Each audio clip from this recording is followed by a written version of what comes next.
In this video tutorial, I'm going to share to you in how you can fix the Windows Update error code 0x80070057 on your Windows 11. So let's get started. Click on the Start button and go to Settings.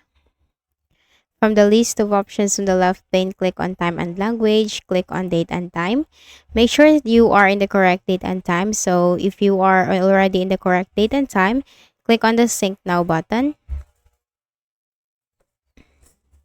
And make sure that set time zone automatically and set time automatically, all of these buttons are enabled, and click on the Sync Now button. Then the next thing that we can do is to perform a disk cleanup. So go to the Windows search bar and type disk cleanup.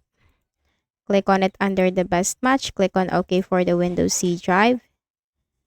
And then here, simply select all of these options for the files that we need to delete one by one, and then click on OK and click on Delete Files.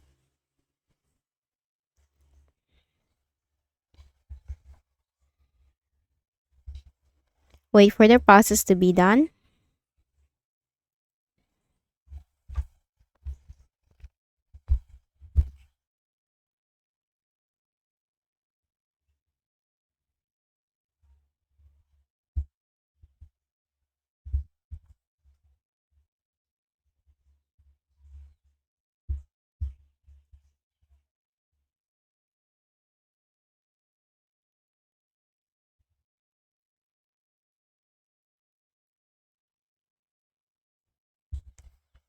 Okay, so once this is done, the next thing that we can do is to go to the Windows search bar and type CMD.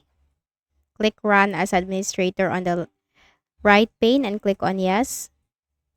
Simply type CHKDSK space /R space /F, hit Enter. Click Y for Yes and hit Enter. Then type Exit, hit Enter. Then right click at the Start button, shut down or sign out and restart. Then go to the Windows search bar again and type CMD. Click Run as Administrator on the right pane. Click Yes for the user account control. And simply type SFC space /scannow. Hit Enter. The SFC scan will begin, so simply wait for the process to be 100% completed. And once this is 100% completed, again right-click at the Start button, shut down or sign out, and restart. So that's it, and I hope this video helped you. Kindly please do not forget to hit the like button and subscribe to this YouTube channel. Thank you for watching the video.